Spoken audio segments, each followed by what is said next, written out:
Okay, so hi doctor. Today I will explain my answer.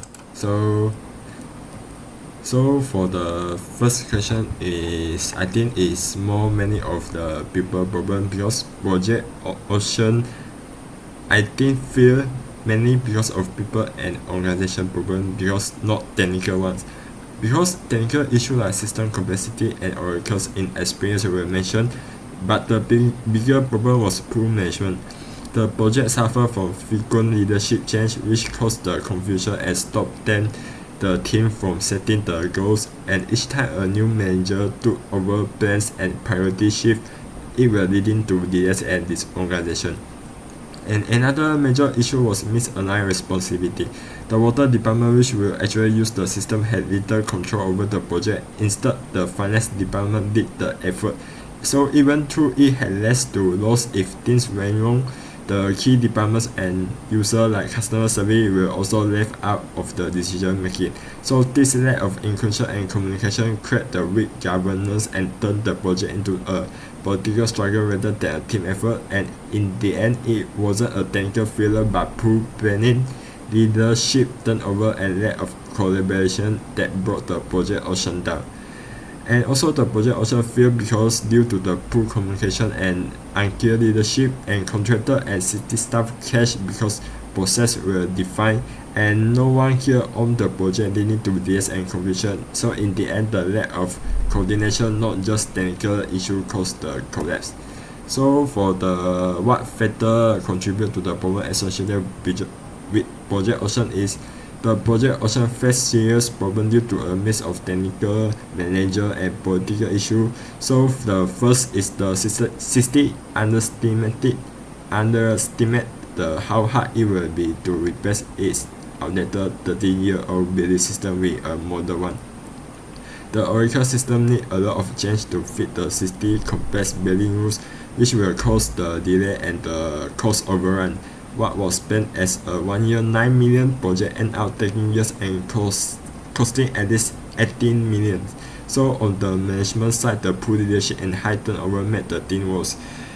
Finally, the budget problem and political pressure add stress because the city had underestimated costs from the beginning, and as expenses double, public criticism and audit increased. All these issues like the technical mistake, the leadership change and poor planning, unrealistic budgeting combined to create the project that was unmanageable and ultimately failed.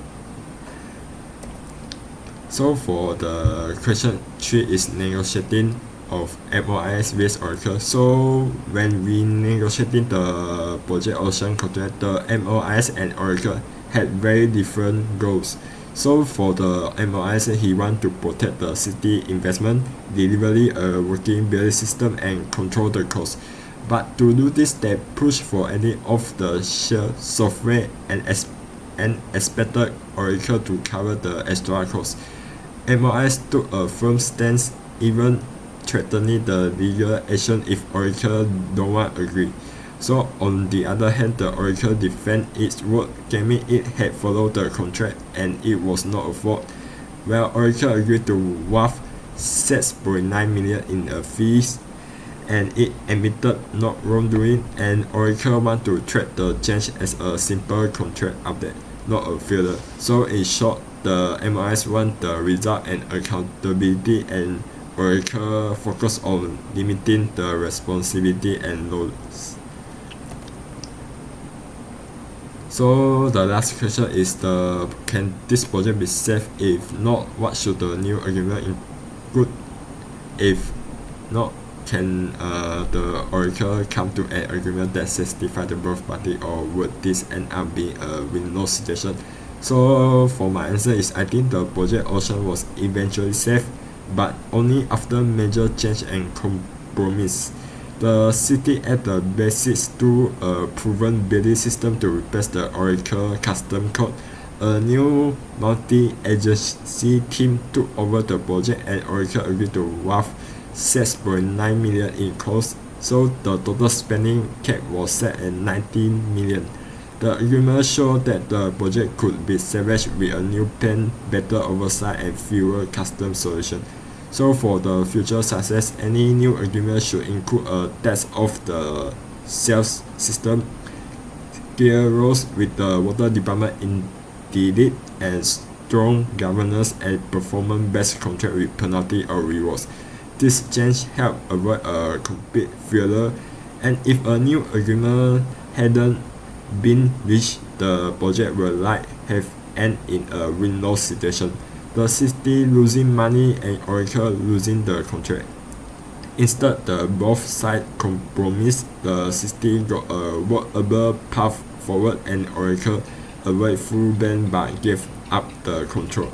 So the result wasn't a full win for either but it prevented total collapse and allowed the project to move forward. So for the further detail, can see my answer document in UAM. Thank you.